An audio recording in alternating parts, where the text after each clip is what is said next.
화학의 날개를 달자 한샘의 새빨간 고급 화학 1-2-2 이온 결합 2번 수업 학습 목표. 첫 번째, 이온의 형성 원리를 예를 들어 설명할 수 있다. 두 번째, 이온 결합의 형성 원리를 예를 들어 설명할 수 있다. 세 번째, 이온 결합의 형성 원리를 에너지 안정화로 설명할 수 있다. 네 번째, 이온 결합 물질의 성질을 설명할 수 있다. 소단원 핵심, 이온의 형성을 배운 뒤 이온 결합의 정의에 대해서 배우고 이온 결합의 형성이 어떤 에너지 변화와 같이 형성이 되는지 알아본 후에 이온 결합 화합물의 성질을 알아볼 예정입니다.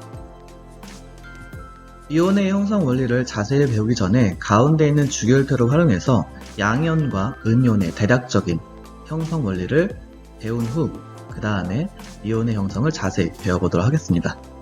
먼저 원자과 전자라는 과학적 용어가 보이는데 이 원자과 전자라는 용어부터 정의하도록 하겠습니다. 원자과 전자는 바닥 상태에 있는 원자에서 가장 바깥 전자 껍질에 있는 전자를 의미합니다.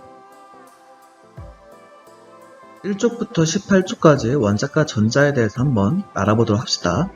1쪽의 경우는 가장 바깥쪽 전자 껍질에 들어있는 전자가 하나이기 때문에 원자과 전자는 1개, 2쪽의 경우는 가장 바깥쪽 전자 껍질에 들어있는 원자과 전자가 2개이기 때문에 원자과 전자는 2개, 13쪽의 경우는 가장 바깥쪽 전자 껍질에 들어있는 전자가 3개이기 때문에 원자과 전자가 3개, 같은 원리로 14쪽의 경우는 원자과 전자가 4개, 15쪽은 원자과 전자가 5개, 16쪽은 원자과 전자가 6개, 17쪽은 원자과 전자가 7개라고 할 수 있습니다. 18쪽의 경우는 경우의 수가 좀 나오는데요. 1주기 원소인 헬륨의 경우는 가장 바깥쪽 전자 껍질에 2개가 꽉 차 있죠. 그리고 2주기 원소와 3주기 원소인 네온과 아르곤의 경우는 가장 바깥쪽 전자 껍질에 전자가 8개로 꽉 차 있습니다.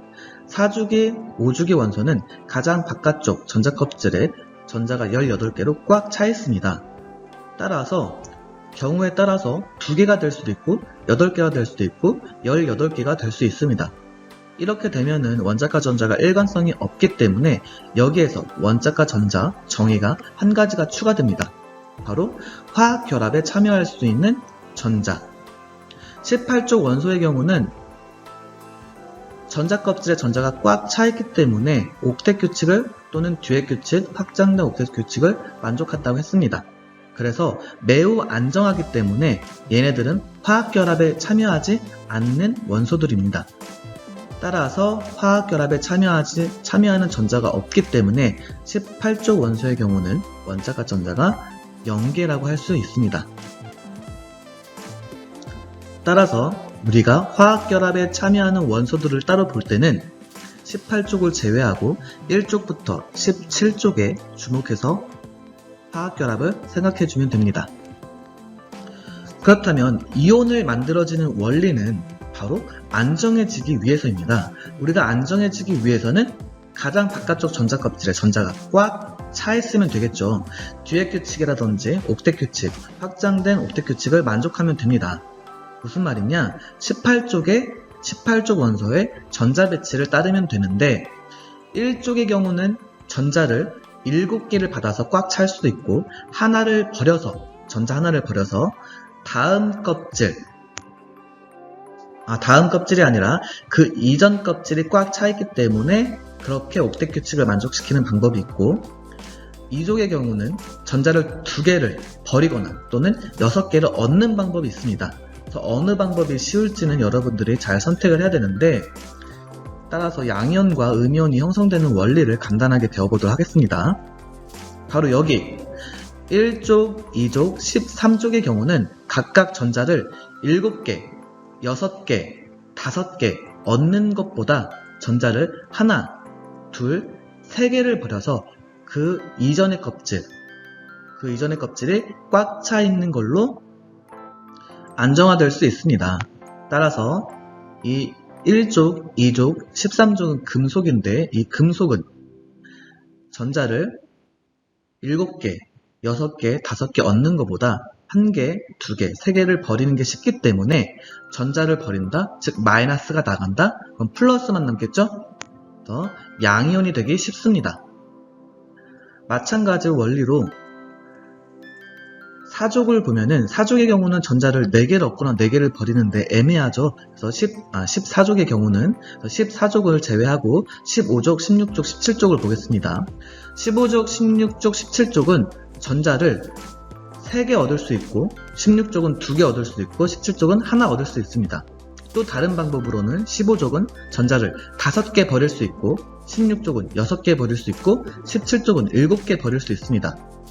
많은 양의 전자를 버리는 것보다 15, 16, 17쪽은 전자를 얻는 게 더 쉽겠죠? 얘네들은 비금속인데 따라서 비금속의 경우는 전자를 얻기가 더 쉽기 때문에 음이온이 되려는 경향성이 크게 되겠습니다.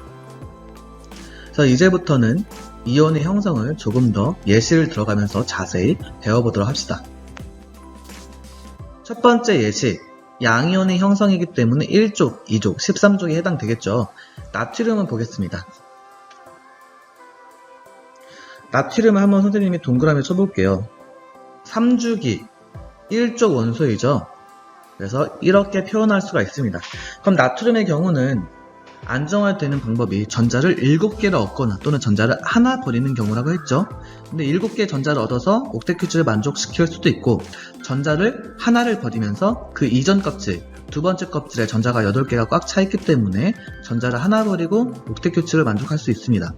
하지만 7개 얻는 것보다 하나 버리는 게 더 쉽기 때문에 전자를 하나를 버리면서 이런 식으로 옥텟 퀴즈를 만족시키고 양이온이 되는 방법이 있습니다. 자세히 보면은 양이온으로 바뀌었죠. 전자가 하나 나갔기 때문에 마이너스 하나 나가서 플러스 하나만 써주면 됩니다. 그렇게 되면은 옥텟 퀴즈를 만족시켜서 안정화됐는데 얘는 18족 원소인 네온과 전자 배치가 같게 됩니다. 그래서 양이온의 형성을 보면은 금속 원자는 전자를 잃고 양이온이 되어 비활성 기체와 같은 전자 배치를 가지려고 하는 경향성이 있습니다. 이렇게 비활성 기체처럼 전자 배치를 갖는 이유는 안정화되기 위해서 그렇죠. 옥텟 퀴즈가 만족시키면 안정화될 수 있다고 했습니다. 두 번째 예시로 마그네슘을 들어볼게요. 마그네슘은 3주기 2족 원소이죠? 그래서 원자 모형을 그리면은 이런 식으로 그릴 수가 있습니다. 마그네슘도 마찬가지로 전자를 6개 얻는 것보다 2개 버리는 게 더 쉽겠죠. 또 전자를 2개를 버리면은 두 번째 껍질에 전자가 8개 꽉 차 있기 때문에 옥텟 퀴즈를 만족할 수 있습니다. 그래서 이러한 마그네슘 이온을 만듭니다. 전자를 2개를 버렸기 때문에, 즉 마이너스가 2개 나갔기 때문에 플러스는 2개가 남겠죠. 그래서 이 플러스라고 쓸 수 있고, 얘도 마찬가지로 안정한 18족 원소인 네온과 전자 배치가 같습니다. 따라서 안정화됐다라고 할 수 있겠죠. 세 번째 예시인 알루미늄을 보도록 하겠습니다. 알루미늄은 3주기 13족 원소이기 때문에 전자 껍질이 3개, 그리고 원자과 전자 3개를 그려주면 됩니다. 그래서 얘도 전자를 5개 얻는 것보다 3개를 버리는 게 더 쉽겠죠. 그래서 전자를 3개를 이렇게 버려버리면 두 번째 전자 껍질에 전자가 꽉 차 있어서 옥텟 퀴즈를 만족시키기 때문에 안정화됐다라고 할 수 있고, 우리가 이온 표시로는 이렇게 쓸 수 있습니다. 마이너스, 즉 전자가 3개 나갔기 때문에 3 플러스라고 위에 써주면 됩니다. 그래서 얘는 마찬가지로 안정한 18족 원소 중 하나인 네온과 전자 배치가 같습니다. 자, 이제 음이온의 형성에 대해서 한번 알아볼 건데요. 염소를 예시를 들어보도록 하겠습니다. 염소는 3주기 17족 원소입니다. 따라서 전자 껍질을 3개, 원자과 전자 7개를 그려주면 됩니다. 원자 모형으로는 이렇게 나타낼 수 있겠죠. 염소가 안정화되는 방법은 전자를 7개 버리던가 또는 전자를 하나 얻으면 되는데 전자를 하나 얻는 게 더 쉽겠죠. 이렇게 전자 하나를 얻으면은 이온의 표시도 이런 식으로 전자 하나를 얻었기 때문에 마이너스로 표시하게 됩니다. 그래서 이 지금 염화이온, 우리가 이온으로 말할 때는 염소의 경우는 소를 버리고 염화, 그 다음에 이온자를 붙이면 됩니다. 염화이온의 경우도 마찬가지로 안정화됐죠. 그래서 18쪽에 아르곤과 전자 배치가 같아졌습니다. 음이온의 형성을 한번 정의를 알아보면 비금속 원자는 전자를 얻고 음이온이 되어 비활성 기체와 같은 전자 배치를 가지려고 한다. 그래서 음이온의 경우는 전자를 얻으면 된다라는 것을 알 수 있습니다. 두 번째 예시로 산소를 들어보도록 하겠습니다. 산소는 2주기 16조 원소로 전자 껍질에 2개, 그리고 원자가 전자가 6개 그려주면 산소의 원자 모형은 이렇게 그릴 수가 있습니다. 산소의 경우는 안정해지는 방법이 전자를 6개 버리던가 또는 전자를 2개 얻으면 되는데 6개를 전자를 버리는 것보다 2개 전자를 얻는 게 더 쉽겠죠. 이렇게 전자를 2개를 얻으면 산화이온으로 안정화되었습니다. 이 산화이온의 경우는 전자를 2개 얻었기 때문에 E-로 표시해주면 됩니다.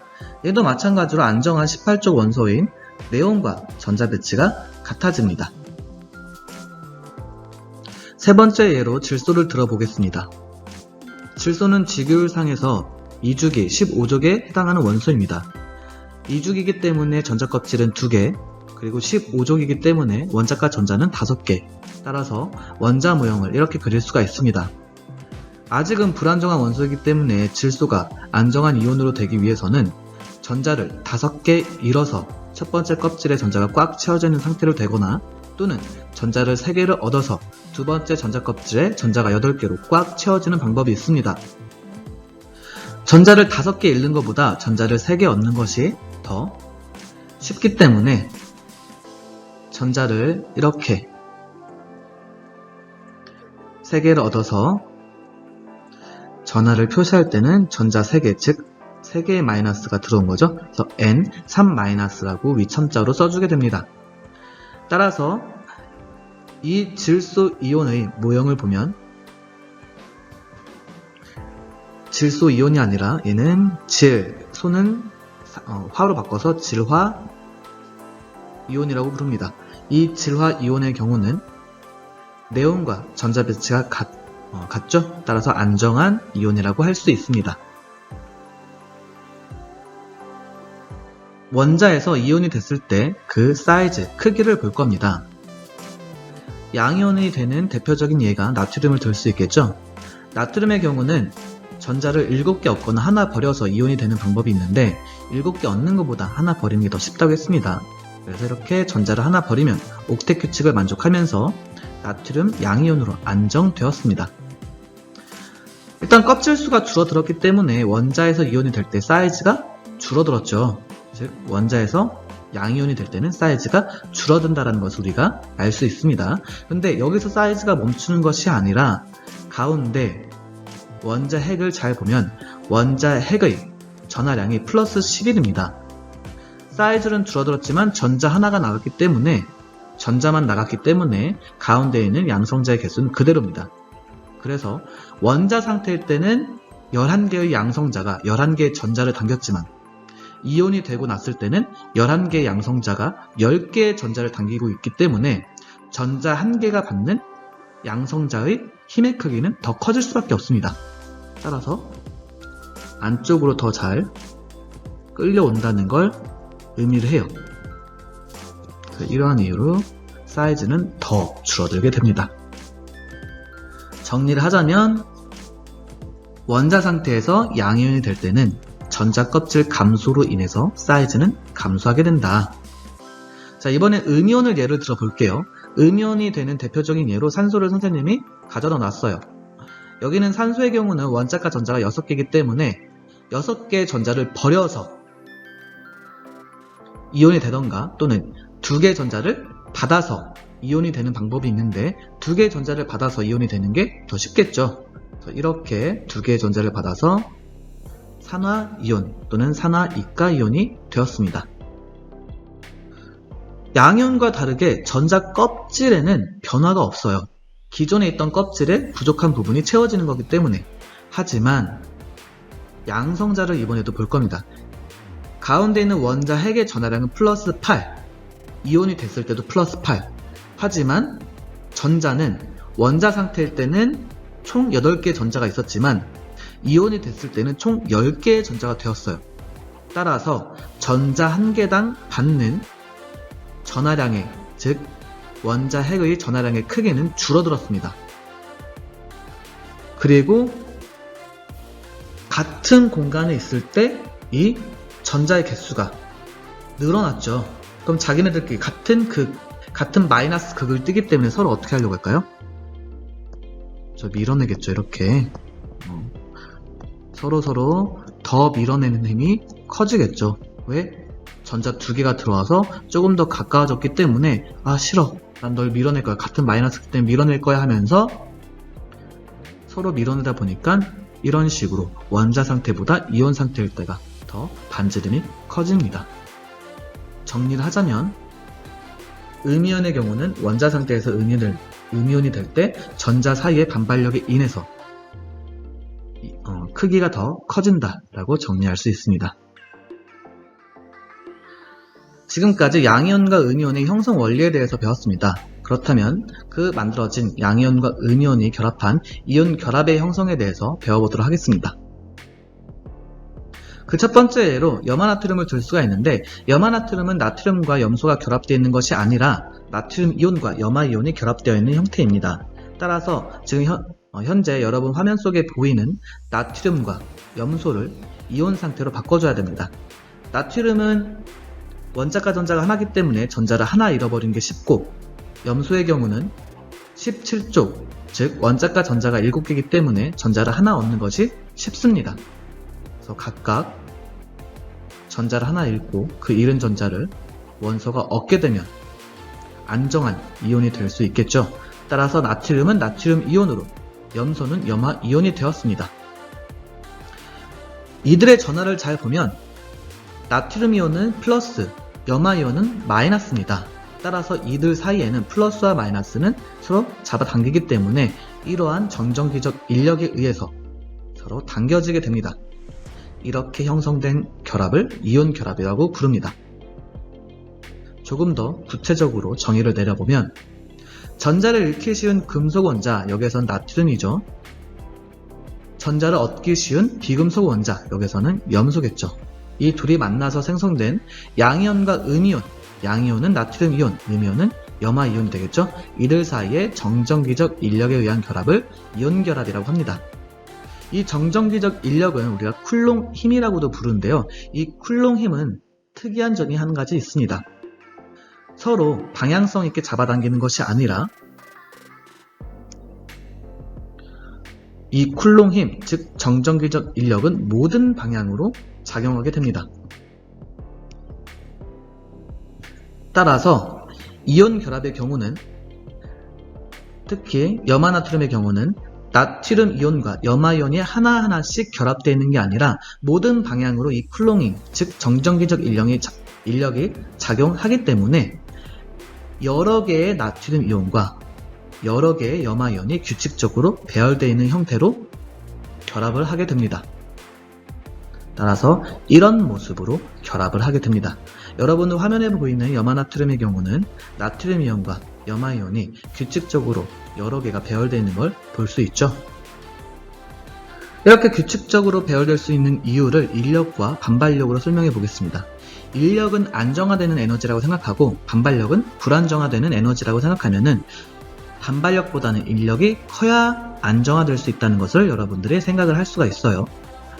따라서 서로 다른 전하를 띤 이온 사이, 즉 나트륨 이온과 염화 이온이죠. 이들 사이에는 플러스 마이너스 전하기 때문에 인력이 작용합니다. 이 인력은 최대화하려고 하고 서로 같은 전하, 나트륨 이온과 나트륨 이온, 염화 이온과 염화 이온, 이들 사이에는 같은 전하를 띠기 때문에 반발력을 나타내겠죠. 그래서 이러한 반발력은 최소화하려고 하는 구조가 이런 규칙적인 구조입니다.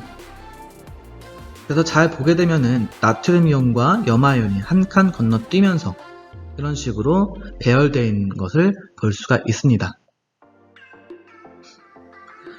자, 이번에는 대표적인 공유결합 물질인 H2O와 비교해서 어떻게 화학식을 쓸 수 있는지 한번 생각해 보도록 하겠습니다. 먼저 H2O를 볼게요. H2O를 잘 보면 수소가 2개, 그리고 산소가 1개 들어 있습니다. 이렇듯이 분자의 조성, 그리고 그 분자를 구성하는 원자의 수를 원소 기호를 써서 모두 나타낸 식을 우리가 분자식이라고 부릅니다. 그렇다면 옆에 있는 염화나트륨을 보세요. 원자의 수를 모두 나타내야 되는데 여기 안에 있는 거를 모두 다 쓸 수가 없겠죠. 따라서 공유결합 물질이 아닌 이온결합 물질 같은 경우는 여기 안에 들어있는 모든 개수, 즉 이온의 개수를 다 쓸 수 없기 때문에 실험식이라는 걸로 나타냅니다. 이 실험식은 뭐냐? 화학에서 화합물 속의 원자 조성을 나타내는 가장 간단한 화학식입니다. 그러면 원자 조성이라고 했기 때문에 나트륨 이온과 염화 이온의 조성을 잘 보니까 대략적으로 1대1, 정확히 1대1 비율로 결합되어 있습니다. 그렇기 때문에 간단한 비가 1대1이구나. 따라서 그냥 NaCl이라고 쓰자. 이걸 뭐라고 부른다? 실험식이라고 부릅니다. 그리고 한 가지 더 얘기해 주자면은 이 실험식과 분자식을, 즉 여러 가지 그런 식들을 합쳐서 화학식이라고 부릅니다. 내가 실험식도 잘 모르겠고 분자식도 이게 분자식인지 실험식인지 잘 모른다 하면 우리가 그냥 화학식입니다 라고 하면 두 개를 다 아우르는 말입니다. 두 번째 예로 산화마그네슘을 들어볼게요. 산화마그네슘은 마그네슘과 산소가 결합되어 있는 형태인데 원자가 결합되어 있는 것이 아니라 이온 상태로 결합되어 있는 것입니다. 따라서 마그네슘은 전자 2개를 잃어서 마그네슘 이온으로, 그리고 산소는 전자 2개를 얻어서 산화이온이 되어야 됩니다. 이렇게 전자가 이동을 하게 되면 마그네슘은 마그네슘 이온으로, 산소는 산화이온이 되겠죠? 따라서 이들 사이도 마찬가지로 플러스와 마이너스이기 때문에 전정기적 인력에 의해서 서로 결합을 하게 됩니다. 그래서 산화마그네슘도 이온 결합을 형성하게 됩니다. 염화 나트륨과 마찬가지로 쿨롱의 힘의 특징이 바로 여러 방향으로 힘이 작용하기 때문에 이렇게 여러 개의 마그네슘 이온과 산화이온이 결합되어 있는 형태가 되고, 따라서 이들의 비율을 따져봤더니 마그네슘 이온과 그리고 산화이온의 비가 1대1로 결합되어 있어서 실험식은 산화마그네슘, 즉 MgO라고 쓸 수 있습니다. 세 번째 예로 염화마그네슘을 들어볼게요. 염화마그네슘은 마그네슘과 그 다음에 염소 2개가 붙어있는 건데 원자 상태로 붙어있는 것이 아니라 이온 상태로 붙어있는 거죠. 그렇기 때문에 마그네슘은 마그네슘 이온으로, 염소는 염화 이온이 돼야 됩니다. 마그네슘은 원자과 전자가 2개이기 때문에 전자 2개를 잃고, 그리고 염소는 원자과 전자가 7개이기 때문에 각각 전자를 하나씩 받아서 마그네슘은 마그네슘 이온으로, 염소는 염화 이온이 됩니다. 이들도 이런 식으로 플러스와 마이너스이기 때문에 서로 전정기적 인력에 의해서 이온 결합을 형성을 하면 화학식은 이렇게 쓸 수 있고 실제 결합은 이런 식으로 결합이 되어 있습니다. 더 잘 보면은 여기 가운데 마그네슘이 있고 각각 염소, 가운데 마그네슘이 있고 각각 염소. 한번 색깔을 다른 걸로 한번 해볼까요? 빨간색으로 마그네슘을 칠해볼게요. 마그네슘. 그리고 파란색으로 염소를 칠해보도록 하겠습니다. 둘. 이런 식으로 두 개씩 반복적으로 결합되어 있습니다. 이렇게 결합되어 있는 거를 우리가 비율로 나타내 보면은 마그네슘 이온과 염화 이온의 비율이 1대 2이기 때문에 실험식으로 MgCl2라고 쓸 수 있습니다. 이온 결합의 형성과 에너지, 즉 이온 사이의 거리가 가까워짐에 따라서 에너지가 어떻게 변하는지 같이 알아볼 겁니다. 그래프를 한번 해석을 해야 되는데 그래프에는 세 가지 종류의 그래프가 있습니다. 분홍색, 즉 반발력에 의한 에너지 변화, 그리고 빨간색, 아래에 있는 즉 인력에 의한 에너지 변화, 그리고 이 반발력과 인력에 의한 에너지 변화의 합인 파란색인 전체 에너지 변화가 있습니다. 인력에 의한 에너지 변화는 여러분들이 안정화 에너지라고 바꿔서 생각하면 편할 거예요.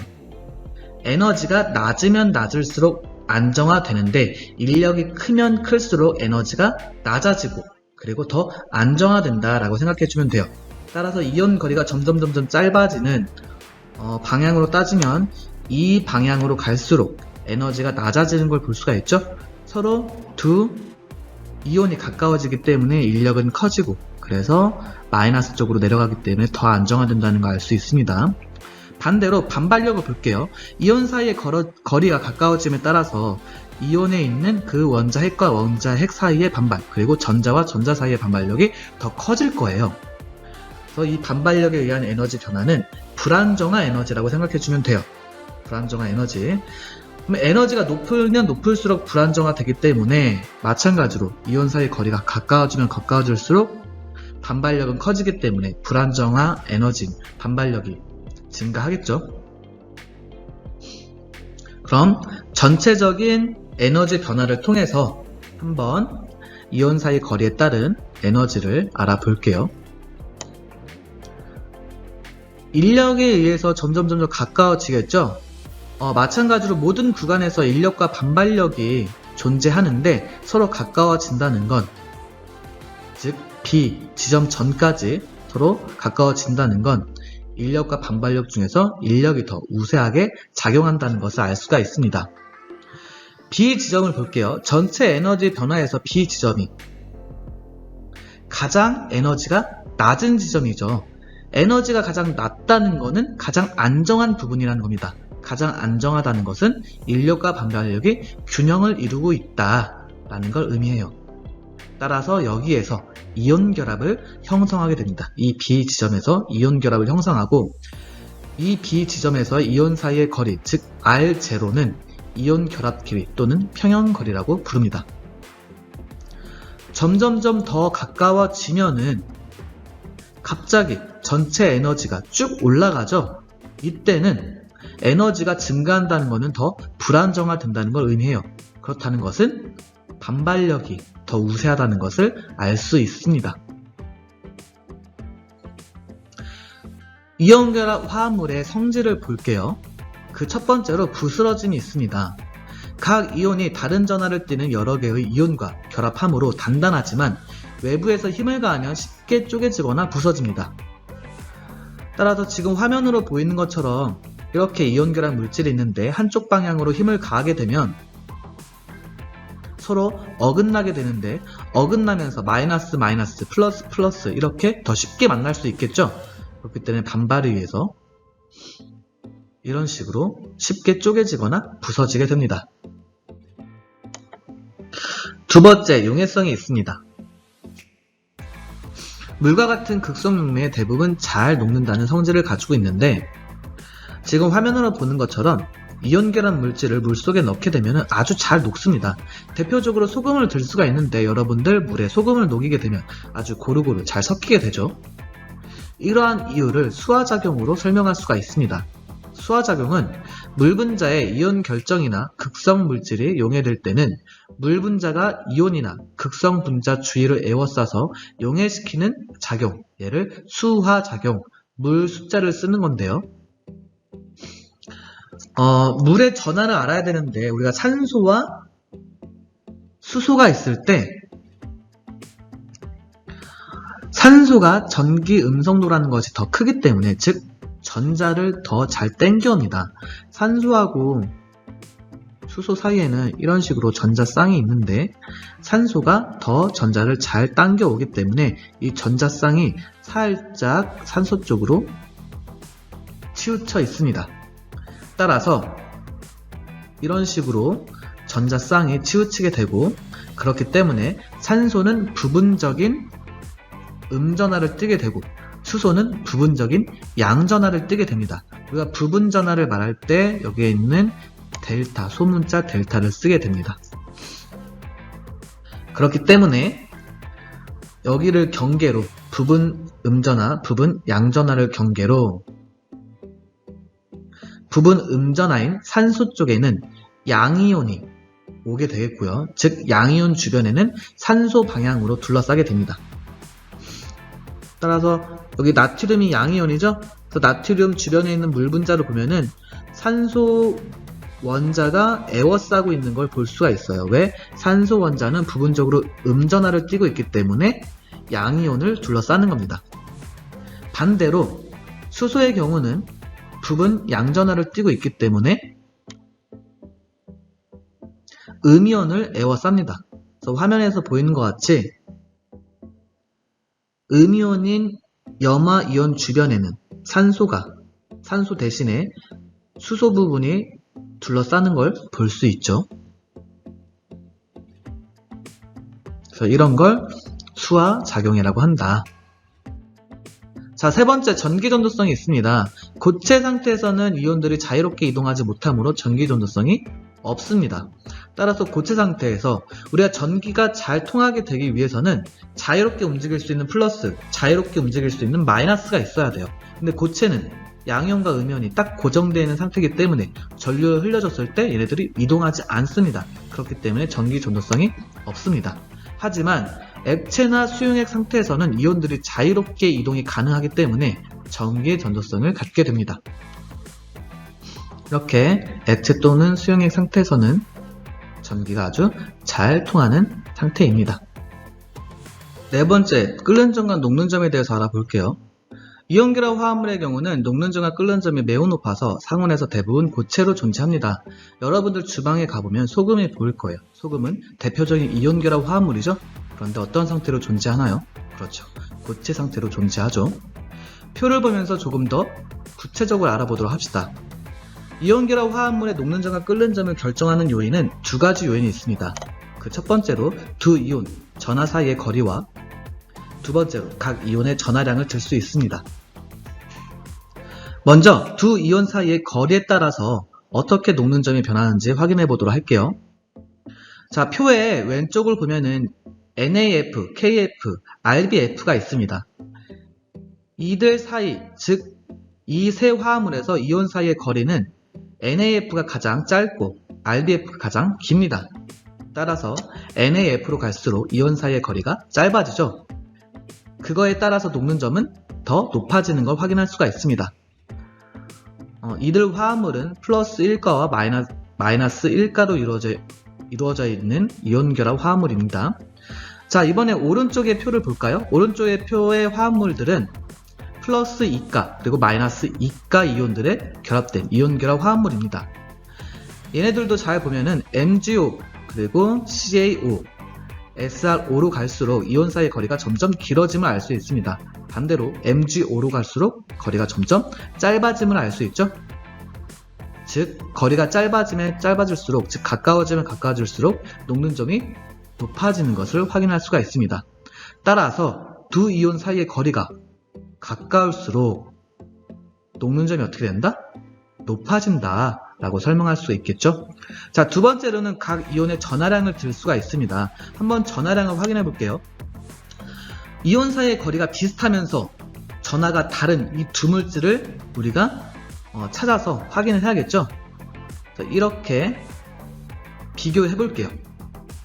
플로린이나 나트륨과 산화칼슘을 잘 보면은 이들 사이의 이온 거리는 거의 비슷하다는 걸 알 수가 있어요. 하지만 녹는 점은 어마어마하게 차이가 나죠. 그럼 이 요인은 뭐 때문에 그러냐? 즉 이온의 전하량 때문에 그렇습니다. 플로린이나 나트륨은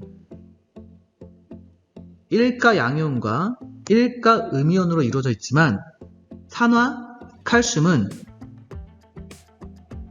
2가 양이온과 2가 음이온으로 되어 있습니다. 즉 전하가 산화칼슘이 훨씬 더 전하의 크기가 크다는 걸 알 수 있죠? 그렇기 때문에 서로 잡아당기는 그 정전기적 인력도 더 크다는 걸 확인할 수가 있습니다. 그렇기 때문에 녹는 점이 높아요.